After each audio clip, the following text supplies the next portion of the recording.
இதயம் wishes you a very happy new year.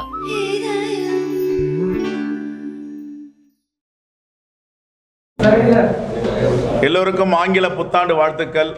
பத்திரிகை நண்பர்கள், ஊடகத்திலிருந்து வந்திருக்கின்ற அனைத்து தொழில்நுட்ப கலைஞர்கள், நிருபர்கள் அனைவருக்கும் 2025 ஆங்கில புத்தாண்டு வாழ்த்துக்கள். இன்று முதல் காங்கிரஸ் பேரியக்கத்திற்கான நிர்வாகிகள் சீரமைப்பு மற்றும் மாற்றி அமைத்தல் நிகழ்ச்சி தொடங்கப்படுகிறது.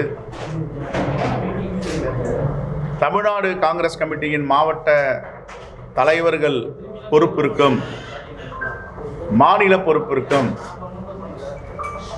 விருப்பமுள்ளவர்கள் தன்னுடைய விருப்ப மனுவை தமிழ்நாடு காங்கிரஸ் கமிட்டி கூகுள் சேவை மையம் மூலமாக வரவேற்கப்படுகிறது. 15 தினங்களுக்குள் அவர்கள் உடைய மனுவை பெறவிருக்கிறோம். அதற்கு ஒரு குழு அமைத்து பரிசீலனை செய்து அதை அகில இந்திய காங்கிரஸ் கமிட்டிக்கு பரிந்துரை செய்ய இருக்கிறோம். வருகின்ற 7ஆம் தேதி மேலாள் பிரதமர், பொருளாதார நிபுணர் டாக்டர் மன்மோகன் சிங் அவருடைய திருவுருவ படமும், எங்களுடைய மேலாள் தலைவர் அண்ணன் EVK இளங்கோவனுடைய திருவுருவப் படமும் நம் மாண்புமிகு முதலமைச்சர் அவர்கள் காமராஜர் அரங்கத்தில் 7ஆம் தேதி காலை 11 மணிக்கு திறக்க இருக்கிறார். இதில் இந்தியா கூட்டணி கட்சி தலைவர்களை அழைத்திருக்கிறோம். அவர்களும் கலந்து கொள்ளுகிறார்கள். 8ஆம் தேதி காலையில் கிராமந்தோறும் காங்கிரஸ் என்ற அடிப்படையில் மகாத்மா காந்தியின் கிராம ஆட்சி,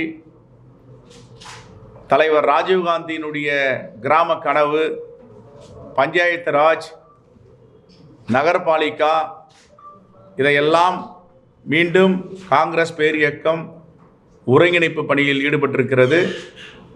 வருகின்ற 8ஆம் தேதி காலை அதற்கான ஓரியன்டேஷன் ப்ரோக்ராம் பயிற்சி முகாமை நடத்த திட்டமிட்டு இருக்கிறோம். இதில் அகில இந்திய பொறுப்பாளர் டாக்டர் அஜய்குமார், அகில இந்திய செயலாளர் திரு சுரேஷ் ஹெக்டே அவர்கள் கலந்து கொள்ளுகிறார்கள்.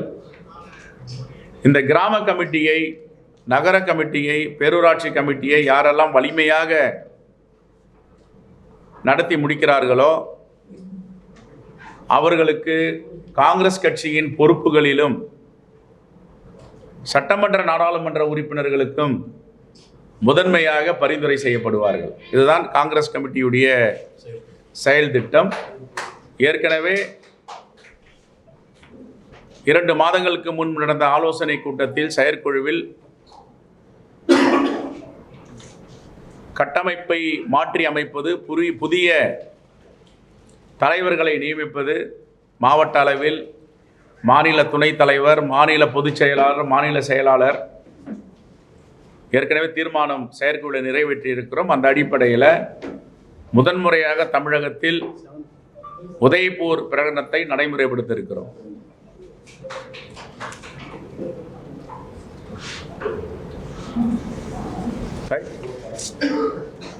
ஏற்கனவே நாங்கள் ஒரு அறிக்கை கொடுத்திருந்தோம். 500 தனியார் பள்ளிகளை தனியாரிடம் ஒப்படைப்பது என்ற செய்தி வந்திருந்தது. மாண்புமிகு அமைச்சர் அவர்கள், கல்வித்துறை அமைச்சர், அதற்கு மறுப்பு தெரிவித்தார். ஒப்படைக்க மாட்டோம் என்று மகிழ்ச்சியான செய்தி இருந்த போதிலும் அவர் என்ன சொல்லுகிறார் என்றால், தனியார் பள்ளிகள் CSR பணத்தில் பள்ளிகளை செப்பனிட முன்வந்திருக்கிறார்கள். அப்படி என்றால் தனியார் பள்ளிகளுக்கு இந்த CSR நிதி எப்படி பெறப்படுகிறது? கல்வி என்றாலே லாபகரமான தொழில் இல்லை என்று பெருந்தலைவர் காமராஜர் காலத்தில் இருந்த நமக்கு அறியப்பட்ட செய்தி. ஆனால் CSR ஃபண்ட் என்றால் கல்வியில் பெரும் கட்டணத்தை வசூல் செய்து அது லாபத்தை ஈட்டி அதை செலவழிக்கிறார்கள் என்றால் அரசு அதற்கு அனுமதிக்க கூடாது. ஒருவேளை தனியார் பள்ளிகள் லாபம் ஈட்டி பணம் கொடுக்கிறார் என்றால் முதலமைச்சருடைய நிவாரண நிதிக்கு கொடுக்கலாம், அரசு செய்யலாம். பெருந்தலைவர் காமராஜர் கூட பல ஆயிரம் பள்ளிகளை உருவாக்கும் பொழுது தனியார்கள் நிலத்தை கொடுத்தார்கள், கட்டிடம் குடி கொடுத்தார்கள். ஆனால் தலைமை ஆசிரியர்களும் ஆசிரியர் நியமிப்பது அரசு கட்டுப்பாட்டில் வைத்திருந்தார். அதே போன்று தனியார் கல்வியாளர்களை அரசு பள்ளிகளில் ஊக்கப்படுத்தக்கூடாது. சில கல்வியாளர்கள் பேசும் பொழுது இதை திட்டமிட்டு உள்ளே நுழைகிறார்கள். தனியார் பள்ளிகளுக்கு விளையாட்டு மைதானம் கிடையாது, பெரிய இடங்கள் கிடையாது. ஆனால் அரசு பள்ளிகளுக்கு மைதானம் இருக்கிறது, இடங்கள் நிறைய இருக்கிறது. இதை வருங்காலத்தில் அவர்கள் பயன்படுத்துவதற்கு வாய்ப்பு இருக்கு என்ற செய்தியும் அறியப்படுகிறது. இதிலும் அரசு கவனமாக இருக்க வேண்டும் என்பதை காங்கிரஸ் பேரியக்கத்தின் சார்பாக கேட்டுக்கொள்கிறோம். பரனூர் சுங்கச்சாவடி ஏற்கனவே காலாவதி ஆகிவிட்டது என்று பல செய்திகளை நாம் அறிந்திருக்கிறோம். இருந்த போதிலும் இந்த சுங்கச்சாவடிகளை அவர்களுடைய கால வரையறை முடிந்த பிறகும் வசூல் செய்து கொண்டிருக்கிறார்கள். உடனே இதை தடுத்து நிறுத்த வேண்டும் அல்லது அந்த சுங்கச்சாவடிகளை அகற்ற வேண்டும். தமிழர் திருநாள் வருடத்தில் ஒரு முறைதான் தமிழர் திருநாள் வருகிறது. அதுதான் பொங்கல் திருவிழா என்று கொண்டாடுகிறோம். ஏற்கனவே பல கட்சிகள் கோரிக்கை வைத்திருக்கிறது. நிதி ஆதாரம் மிகவும் மோசமாக இருந்தாலும், ஒன்றிய அரசு நம்மை தொடர்ந்து புறக்கணித்திருந்தாலும், இந்த தமிழர் திருநாள் அன்று தமிழ்நாட்டில் உள்ள விவசாய குடும்பங்களுக்கு, ஏழை எளிய மக்களுக்கு வருடா வருடம் அந்த பொங்கல் திருநாள் அன்று பொங்கல் செலவிற்காக அரசு பணத்தை கொடுப்பார்கள். அதே போன்று இந்த ஆண்டும் ஒவ்வொரு குடும்பத்திற்கும் குறைந்தபட்சம் 1000 ரூபாய் அளிக்க வேண்டும் என்று காங்கிரஸ் பேரியக்கம் முதலமைச்சரிடம் வேண்டுகோள் வைக்கிறது.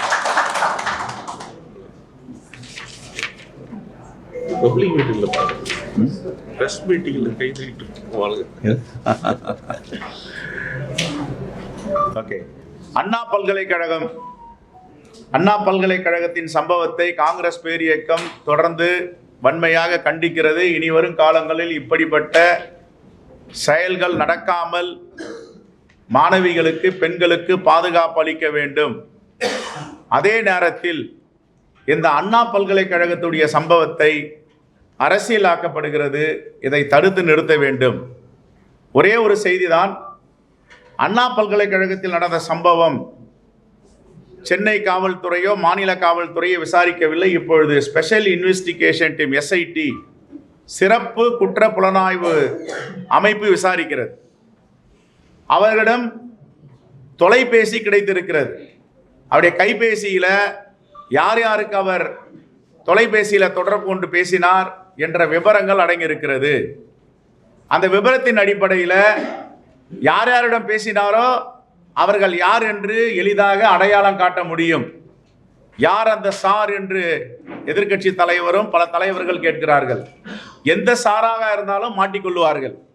அவர் யாரிடம் பேசினார், என்ன பேசினார், இந்த தரவுகள் எல்லாம் மாநில அரசிடம் இருக்கிறதோ இல்லையோ ஒன்றிய அரசிடம் இருக்கிறது.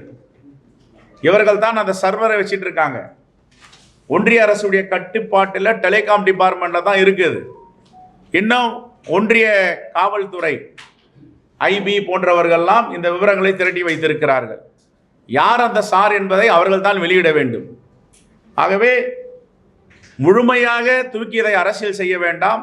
நேற்று உயர்நீதிமன்ற நீதிபதி நீதியரசர் வேல்முருகன் அவர்கள் கூட தெளிவாக அதை சொல்லி இருக்கிறார். பெண்களுக்கு பாதுகாப்பு கொடுக்க வேண்டும், இன்னும் பாதுகாப்பை உறுதிப்படுத்த வேண்டும், இதை அரசியலாக்க வேண்டாம் என்று நீதியரசர் வேல்முருகன் சொன்னதை தான் காங்கிரஸ் பேரியக்கம் சொல்லுகிறது. இதை அரசியலாக்குவதற்கு விரும்பவில்லை.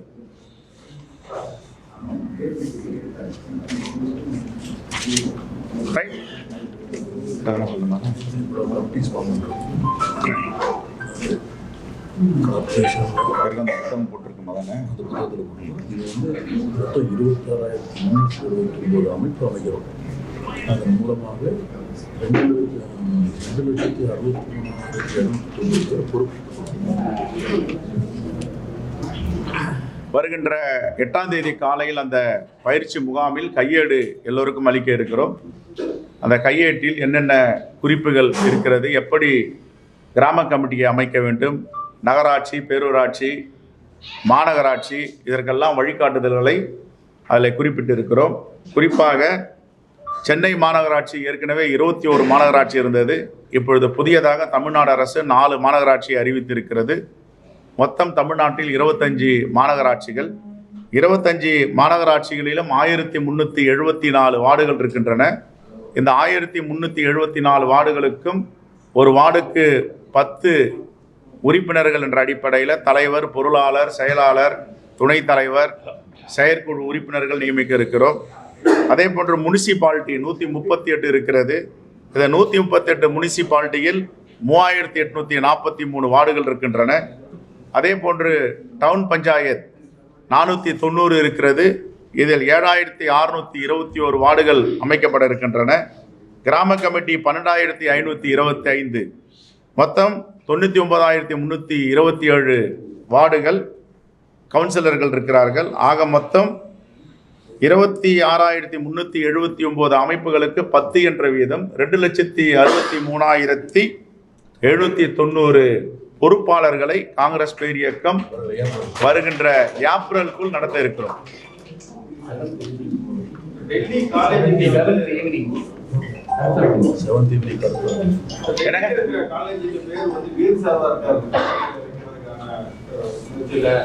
மத்திய அரசு ஈடுபட்டு மன்மோகன் சிங்கோட பெயரை வைக்கணும்னு சொல்லிட்டு காங்கிரஸ் தலைவர்கள் கோரிக்கை வச்சிருந்தாங்க. இல்லை, அவருடைய நோக்கமே RSS உடைய சித்தாந்தம், நாக்பூரில் எழுதப்பட்ட சித்தாந்தம். பிஜேபி அதை நடைமுறைப்படுத்துகிறது. அதுதான் ஒரு நாடு, ஒரு தேர்தல், ஒரு கொடி, ஒரு மொழி. அவருடைய அடிப்படை சித்தாந்தமே இதுதான். அதிபர் ஆட்சியை கொண்டு வர வேண்டும், சீனாவில் இருப்பது போல. பேசுவதெல்லாம் ஜனநாயகம் என்று சொல்லுவார்கள். அரசியலமைப்பு சட்டத்திற்கு எதிராகத்தான் அவருடைய நடைமுறை எல்லாம் இருக்கும். ஆகவே சவார்காருடைய பெயரை வைப்பதற்கு அவர்கள் துணிகிறார்கள் என்றால், ஒரு பத்திரிகையாளர் சந்திப்பிலும் மகாத்மா காந்தி அவருடைய படத்தை பின்புலமாக வைத்துக்கொண்டு நரேந்திர மோடி பேசுகிறார். அதே நரேந்திர மோடி யார் மகாத்மா காந்தியை கொலை செய்தார்களோ அவர்களை தூக்கி பிடித்து பாராட்டி கொண்டிருக்கிறார்கள். இதுதான் பாஜகவுடைய அரசியல். இதையெல்லாம் இந்த நாட்டு இளைஞர்கள் பார்த்து கொண்டிருக்கிறார்கள். தமிழகத்தில் எதிர்கட்சிகள் அண்ணா பல்கலைக்கழகம் தொடர்பாக போராட்டத்தில் ஈடுபட்டிருக்காங்க, தொடர்ச்சியா ஈடுபட்டிருக்காங்க. இன்னைக்கு கூட மதுரையில வந்து குஷ்பு ஈடுபட்டிருக்காங்க போராட்டத்துல. அவங்களை காவல்துறை அனுமதி மறுத்து டெமோக்ராட்டிக் வே கூட காட்ட முடியாத சூழ்நிலை இருக்கிறதா. நேற்றுக்கு நீதிமன்றத்தை பாட்டாளி மக்கள் கட்சியுடைய வழக்கறிஞர் நாடி இருக்கிறார். நீதிமன்றத்தில் நீதியரசர் வேல்முருகன் அவர்கள் தெளிவாக சொல்லியிருக்கிறார், இதில் அரசியல் செய்யாதீர்கள், இனி வரும் காலங்களில் மாணவிகளுக்கும் பெண்களுக்கும் பாதுகாப்பு அளிப்பதில் அக்கறை காட்டுங்கள். அதுதான் தீர்ப்பு.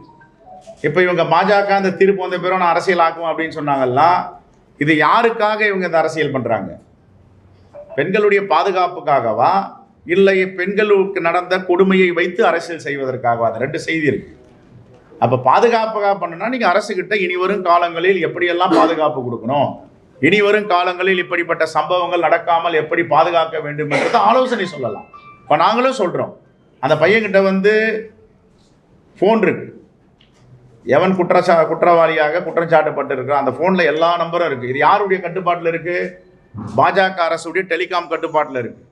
எல்லா நம்பரையும் எடுக்க சொல்லுங்கள், காலர் ஐடியை செக் பண்ண சொல்லுங்கள், யார் யாருக்கு ஃபோன் பண்ணியிருக்கார், அந்த சம்பவம் நடந்த நேரம், நிமிடம், மணி எல்லாத்தையும் பாதிக்கப்பட்ட பெண்மணி வாக்குமூலம் கொடுத்துருக்கார். அந்த நேரத்தில் அவருக்கு யாருக்கு பேசினாருன்னு எடுத்து போட சொல்லுங்கள் வெளியில். இதை விட்டுட்டு அதுக்கு அரசியல் ஆக்கணும். மெட்டீரியல் கையில் இல்லைன்னா பரவாயில்ல, ஒரு யூகத்தின் அடிப்படையில் பேசலாம். இந்த வழக்கை பொறுத்த வரைக்கும் எல்லா மெட்டீரியலும் கையில் இருக்குது. இப்போ நாளைக்கு இந்த ஏஜென்சி சிறப்பு புலனாய்வு துறையிலேருந்து வேற ஏஜென்சி கூட மாறலாம். அப்போ இன்னைக்கு இருக்கிற அந்த 3 காவல்துறை அதிகாரிகள் சிறப்பு புலனாய்வு துறையில் நியமித்திருப்பவர்கள் தவறு செஞ்சு அங்கே மாட்டிக்க போகிறாங்க.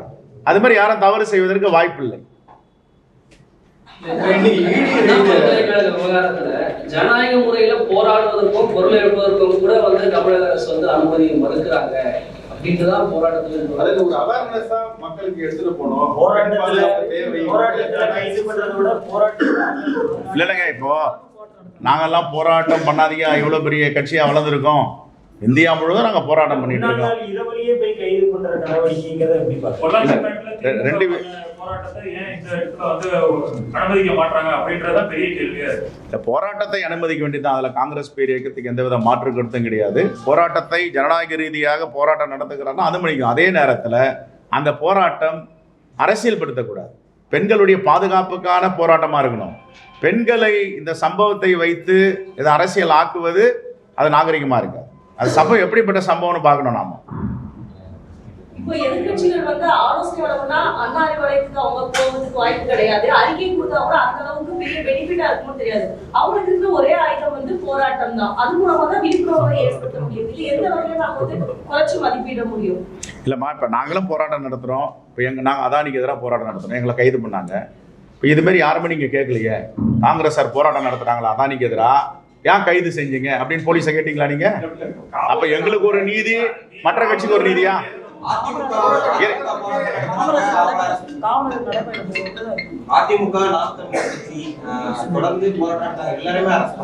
எங்களையே கராஸ் பண்றாங்க. அதானிக்கு எதிராக நாங்க 18ஆம் தேதி காலையில போராட்டம் பண்ணோம்.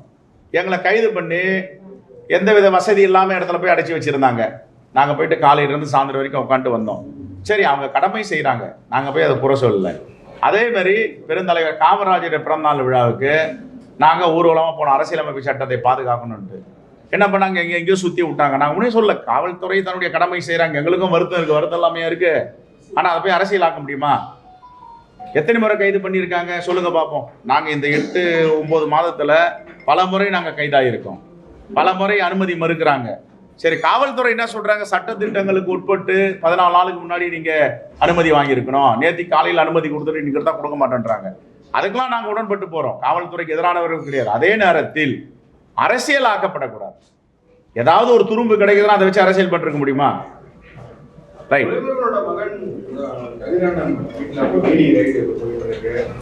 ஏற்கனவே பல ரைடுகள் போகும்போது நீங்க வந்து இப்போ வந்து காழ்ப்புணர்ச்சியோட மத்திய அரசு, இடி, அதுக்கப்புறம் சிபிஐ, இந்த மாதிரியான மத்திய புலனாய்வு பிரிவுகள் வந்து அவங்க யூஸ் பண்றாங்க அப்படின்னு சொல்லிட்டு இன்னைக்கு இந்த சம்பவம் வந்து 2019 தேர்தலை வச்சு இவங்க போயிருக்காங்கன்றாங்க.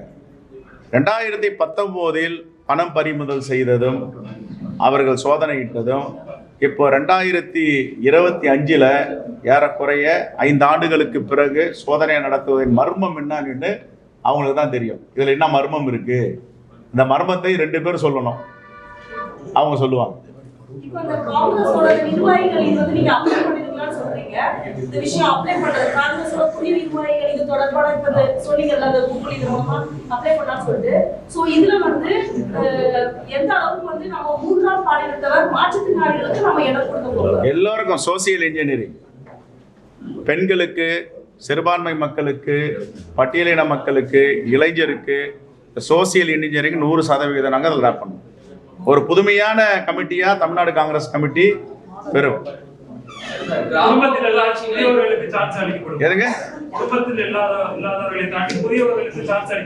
கண்டிப்பா புதியவர்களுக்கு வாய்ப்பு அளிக்கப்படும். கிராமப்புறாட்சிகளை வந்து நகராட்சியோட இணைக்க வந்து நகராட்சியை மாநகராட்சியோட சில பகுதியில் இணைக்கக்கூடிய நடவடிக்கையை மாநில அரசு கொடுக்குறாங்க. கிராமங்கள் வந்து மிக முக்கியமான ஒரு முதுகெலும்பா இருக்கு. காங்கிரஸ் கூட கிராமங்களுக்கு முக்கியத்துவம் கொடுக்குறாங்க. ஆனால் தமிழக அரசு இந்த நடவடிக்கையை மேற்கொள்வது அந்த கிராமங்களுக்கு பாதிப்பு சில இடங்கள் நேற்று கூட பன்ருட்டியில வந்து சாலை மறியல் போராட்டம்லாம் செஞ்சிருக்காங்க. அது எந்த அடிப்படையில் இவங்க நகராட்சி பேரூராட்சிக்குள்ள சேர்க்கிறாங்கன்றதை நம்ம பார்க்கணும். இப்போ கூட என்னுடைய தொகுதியிலேயே தாம்பரம் மாநகராட்சி கூட சில கிராமங்களை வந்து இணைக்கிறதா சொல்லிட்டு இருக்காங்க. ஆனால் அதுக்கு கிராம மக்கள் வாய்ப்பில்லை, இணைக்க முடியாது, எங்களுக்கு விருப்பம் இல்லைன்றாங்க. ஆகையால் மக்களுடைய கருத்தை கேட்டு எது மக்களுக்கு நன்மையாக இருக்குமோ, எது சரியாக இருக்குமோ அதை நடைமுறைப்படுத்தணும். ஈரோடு கிழக்கு தொகுதியை காங்கிரஸ் மீண்டும் திமுக தக்க வைக்குமா? திமுக நிர்வாகிகள் ஈரோடு நிர்வாகிகள் இயற்கையா அது காங்கிரஸ் தொகுதி தானங்க. என்ன கேள்வி இது?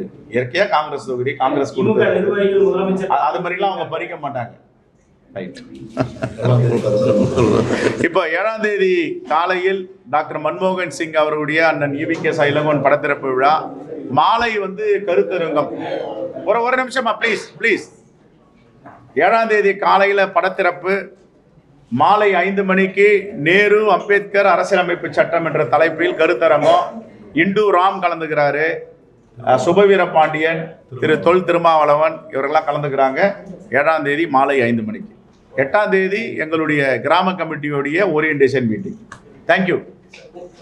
கும்பகோணத்துல வந்து திமுக காங்கிரஸ் தொடர்ச்சியா வந்து பிரச்சனைகள் இருப்பது தெரியுது. சமீபத்துல கும்பகோணம் மேயருக்கும் திமுக கவுன்சிலருக்குமான பிரச்சனை வந்து பெரிய என்ன நடக்குது? திமுக கவுன்சிலர் இப்போ எங்கள் மேயர் இங்கே வந்திருக்காரு, எங்கள் நாடாளுமன்ற உறுப்பினர், மாவட்ட தலைவர்லாம் வந்திருக்காங்க. இப்போ விசாரணை செய்ய பேச போகிறோம். அங்கே என்ன நடக்குதுன்னு தெரியல. விசாரித்த பிறகு ஒரு முடிவுக்கு வரும். சம்பவம் வந்திருக்கு. 2 தரப்பும் 2 செய்திகளை சொல்கிறாங்க. இன்றைக்கி தான் விசாரிக்க வர சொல்லியிருக்கு. இன்றைக்கி விசாரித்து முடிவு பண்ணும். வந்திருக்கார், மேயர் வந்திருக்காரு, எங்கள் மாவட்ட தலைவர், எங்களுடைய நாடாளுமன்ற உறுப்பினர் எல்லோரும் வந்திருக்காங்க.